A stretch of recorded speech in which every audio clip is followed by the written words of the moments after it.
Praetorians. Man, this is probably one of the coolest names ever made by humankind. I mean, even if you have no idea who the Praetorians were in ancient Rome, if you hear the name, you know we're talking about someone cool and badass. And it doesn't really matter the setting. Is it in classical antiquity? Praetorians are cool. Is it in a fantasy setting? Well, yeah, Praetorian. Like, you imagine this like god of wood dressed in medieval plate armor because it's fantasy, but they are the Praetorians. Blades on fire. Or in a future setting, like literally. And then you've got these massive spaceships with inside the Praetorians with like the laser eyes. It doesn't matter. Praetorian equals cool. Can we all agree with that? Now, after saying that, do you know who the actual Praetorians were? Well, maybe some of you will know that sometimes they could be referred as an elite corps, military guard, specifically bodyguard of the emperors. Sure, but there still is a lot more we can say. When were they created? How did they originate? What sort of equipment were they wearing? How did their ranks work? How much money were they making? Well, have a seat. I've got a lot to tell you today. Well, first and foremost, who founded the Praetorians? Well, this is where we get a little bit into a debate, because some people could say it was the first emperor, Octavianus Augustus or Octavian, who actually created the elite military corps as we understand it. Other people might say, no, the way they actually are in their fullest definition, it would be Tiberius, so the second emperor. And we'll dive into why some people think one way and some people think the other. But then again, there is a very, very strong connection also to Scipio Africanus and specifically his campaigns in Spain. And that's just looking at it from the perspective of modern historiography, because if we have to look at it from the perspective of the ancients, well, then we have Plutarch, Dionysius of Halicarnassus, and Titus Livius actually tell us that the founder of the Praetorian Corps would be Romulus himself. We'll get to that. So let's review each of these connections one by one.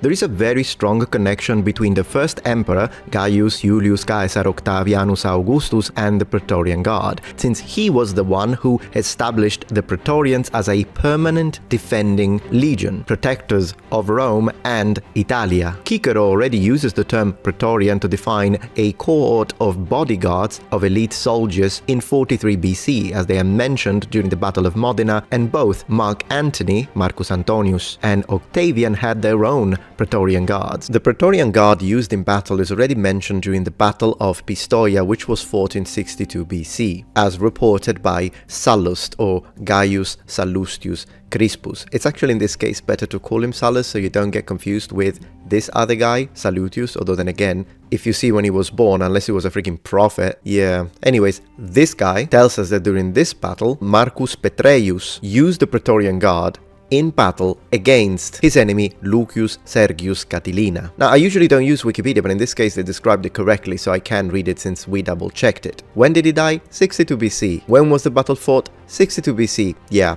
he died during the battle, but check this out. On the day of the battle, Antonius gave operational command to Marcus Petreius, an experienced lieutenant, who broke through the Catilinarian center with the Praetorian cohort, forcing Catilin's men to fight. Catiline and his diehard supporters fought bravely and were annihilated.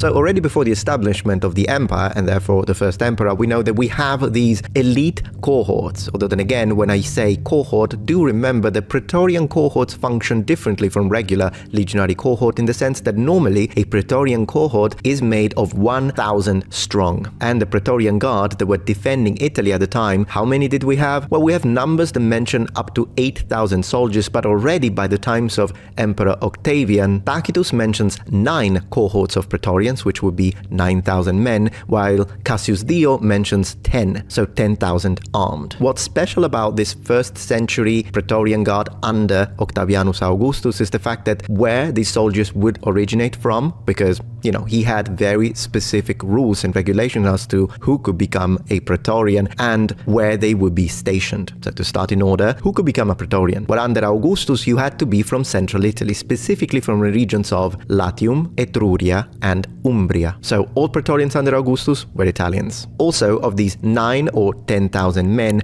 3,000 would be stationed in Rome, while the remaining soldiers would be stationed in various areas surrounding or around the capital. Initially, under Augustus, if you were chosen and given the privilege of becoming and serving as a Praetorian, you would have to serve for 12 years, although then again, during his later reign, he will increase the service to a minimum of 16 years. And after your service will be over, Cassius Dio tells us that you will be given a 20,000 sesterces of leave. That's a lot of money.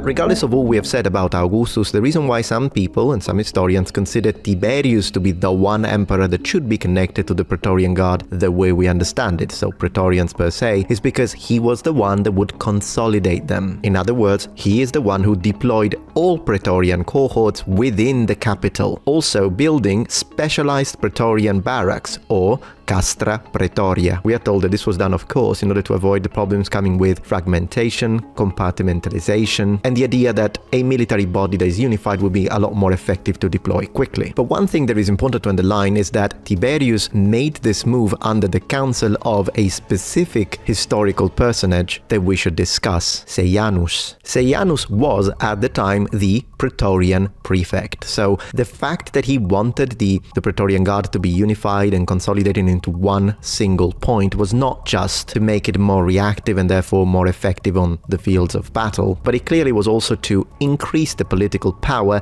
of himself and the Praetorians. Now, the reason why Tiberius decided to play ball with that is because he could also benefit from it. It was mutually beneficial, politically, socially, and economically. In other words, with the Praetorian Guard consolidated under his command through the Praetorian prefect in Rome, Tiberius ensured military pressure on the city, controlling the masses and increasing his power. Now, one more thing that has been proposed by a French historian is the idea that the Praetorians were connected to Tiberius because of his birth sign, meaning the zodiac sign connected to the emperor, Scorpio. Now, since this has to do with the sort of symbolism that we see on some of their helmets, maybe I'll talk about it specifically on a later section of this video dedicated to their equipment and armor, so do watch until the end.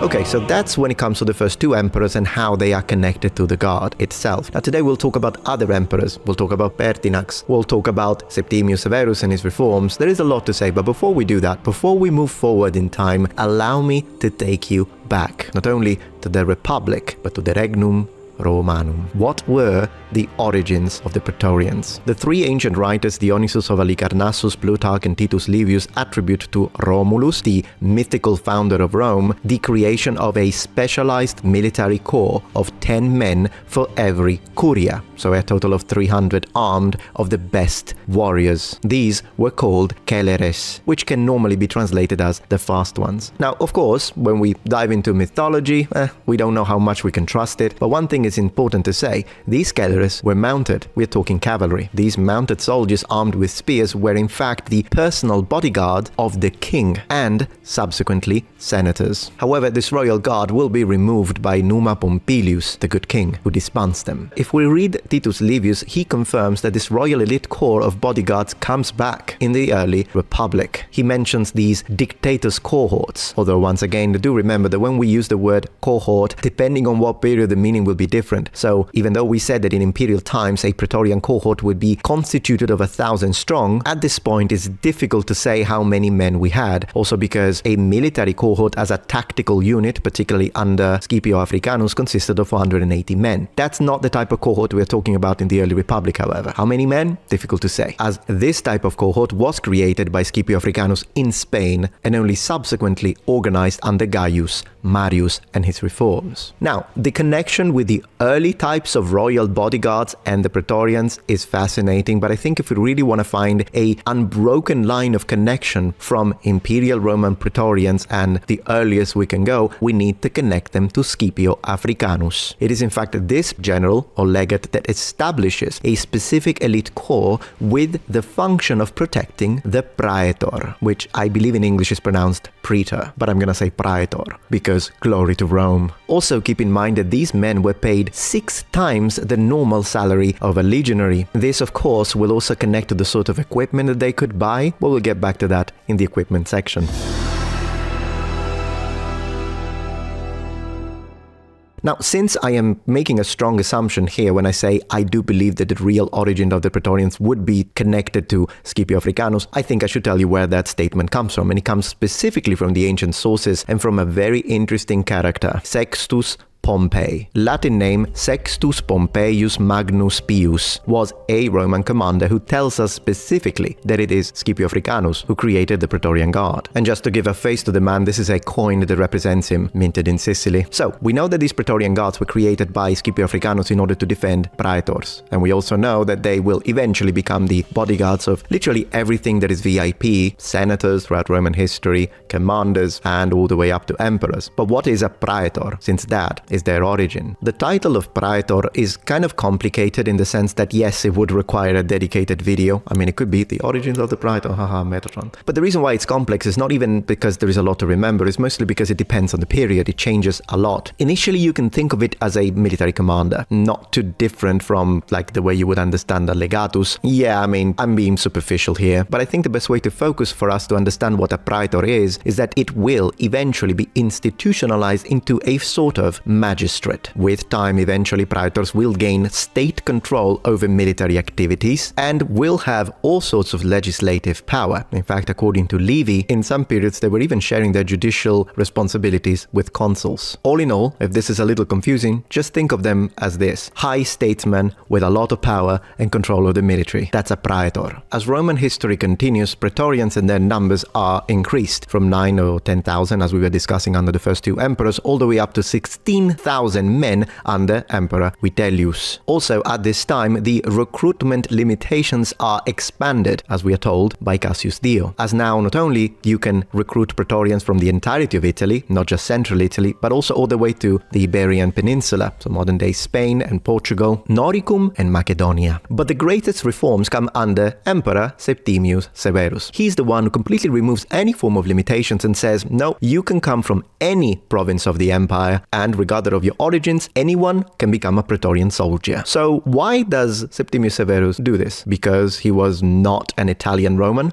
Well, not according to Cassius Dio, who tells us that the reason that motivated the emperor for this specific move, not a very popular one by the way with Italian people, was twofold. On one hand, he wanted to reward every legionary for excellency, and two, he wanted them to be battle-hardened, so soldiers that actually had fighting and combat experience, veterans. But regardless of what Cassius Dio says, Septimius Severus' operation had the purpose of reforming a stationary reality that he found to be dangerous for his political stability and for his life. Let's not forget that Emperor Pertinax was assassinated by the Praetorian Guard, and they would select a different emperor based on a bribe, as we are told by Didio Julianus, 25,000 sesterces. So Severus just didn't want to risk it. These Praetorians are too involved in high political power and palace intrigue. And the reason why I justify that is, well, he did have assassinated every single Praetorian that was involved in Pertinax's assassination. So, yeah. Still, as I say, Italian Romans don't like it, also because now you've got all sorts of former barbarians in the city getting a lot of money and being paid. And then you hear all of this barbarian speech, of course, from the Sorsum, giving you their perspective. But also, the Praetorian Guards are a problem to deal with. He did get quite a lot assassinated and renovated a little bit, but power is power, regardless of where you come from. And it is very difficult to keep Praetorians under control. In fact, think about it. In 217, Macrinus, yes, that Macrinus, the one you see in Gladiator 2, he does become emperor. How? Well, he was the Praetorian prefect under Caracalla, and then he's the one who has Caracalla assassinated while he was in Syria during his campaigns in Parthia. So once again, you could change them as much as you want. Praetorians are still assassinating emperors if they don't like it. And once again, Macrinus gets beheaded after a year, so didn't work. It's Diocletianus, however, Diocletian, who's the emperor who really tries to move differently. He reduces the number of prefective Praetorians, decreases their power, and places his own imperial palace near Byzantium, leaving the Praetorians in Rome. But the one that is my favorite when it comes to this is Emperor Galerius, 4th century AD. He tried to disband the entire corps, destroy them, get rid of them, no more Praetorians, which results in the Praetorian rebellion, and they elect someone else who then increases their numbers. It just doesn't work. In fact, the only one that actually manages to disband permanently the Praetorians is Constantine. But the reason why he's successful is because I think by then, not only was a very powerful man, very well-balanced, powerful man, but by this time, the Italian people were sick of the Praetorians' machinations, and so were the senators. They couldn't stand them. Now let's talk a little bit about the equipment, weapons, and armor of a Praetorian Guard. So oftentimes in the movie, we see that they have their own set of weapons and armor. I've already mentioned this on my review of Gladiator 2, because Ridley Scott, since he's completely ignorant when it comes to history, usually just represent them as, well, they're wearing black armor. Not the case. There is no indication in the sources that a Praetorian were wearing any specific color. It is possible that they had some sort of tunics that had specific color, but we just don't know and can't prove it with the sources. However, there is a very interesting piece of iconography that is usually connected to the Praetorians, and it's the Rilievo dei Praetoriani al Louvre. How the heck do you say that in English? Relief. Oh, there we go. Relief. That's rilievo. Okay, so let's have a look at this. This is traditionally considered to be the Praetorians' relief. You'll find it at the Louvre Museum. Now, here's the thing. Before we jump into all sorts of speculations that we can have, discuss the armor, discuss the equipment, let me say that we don't know 100% that these are Praetorians. It is assumed so because of the rich garb that they are wearing. The armor is extremely expensive. Even the shoes, they're not wearing caligae, the normal military boots. They're wearing a much more expensive type called calcae. It is possible that these are Praetorians, we just don't know. It's not like it's written that these are Praetorians. We don't know. But let's assume for a second that the historians are right and these are in fact Praetorians. What do we see? Well, what do we see? It's a very richly decorated Attic helmet. So this would be a little bit of a Greek style helmet, if you will, at least from the perspective of the Romans. And then another thing we see, lorica musculatae. So the muscle cuirass. Is this possible? Well, absolutely. As we were saying before, they were paid 6 times the amount of money that regular soldiers were paid. So absolutely would be, I think, coherent and logical to think that Roman Praetorians would be wearing the best of the best when it comes to armor, also as a sort of status symbol. So, once again, if this is a correct representation of Praetorians, it would be really cool to see them wearing muscle cuirasses and decorated helmets in the movies, rather than just give them freaking leather black segmentata. Another thing that we see, if we zoom in, can we zoom in? Yes, we can. Ooh, look at that. So, another thing that we see when we look at the cheek plates of the helmets is a symbol. It's a little bit removed here, but you can still see it. It's a scorpion. This is not the only image that shows a scorpion in connection with what could be Praetorians, both on cheek plates and shields. Not to mention the following image. For context, this is possibly part of the triumphal arch to celebrate a campaign by Emperor Claudius in Britannia and his victories. The funerary epitaph dedicated to Marcus Pompeius Asper. This is significant because we know that he was a centurion of a Praetorian corps. And once again, we find the symbol of the scorpion. And in theory, as I was saying, there is a French historian that connected the image of the scorpion to Emperor Tiberius, or Tiberius, because of course that was his zodiac sign and he would be the one who consolidated the Praetorian Guard. Now that's fascinating, charming, in fact. But we don't know if that's the case also because there are images of shields with scorpions that predate Tiberius. So then again, we can't be 100% sure. And for those who don't know, an epitaph is a phrase or form written in memory of a person who has died, especially as an inscription on a tombstone. So basically it's a tombstone without the body. That's an epitaph. It's a memorial. All in all, personally, I love Praetorians. I think they're really, really cool. And I wish they would be represented better, both in gaming and in the media. But for today, this is what I had that I wanted to share with you when it comes to the Praetorians and their origins. And if you know more, I forgot to say something, or you would like me to talk about something else and continue this series, please share it, leave a comment, and subscribe to my channel, become a noble one. Thank you very much for watching, and remember, the Metatron has spread his wings. Goodbye, Praetorian. If you're enjoying this video so far, please take a moment to check out my Patreon page. With as little as a $5 support, you can help us ensure that we can continue to produce high quality and high researched content. And at the same time, you get access to polls, extra videos, unlisted streams, and much more. Thank you so much.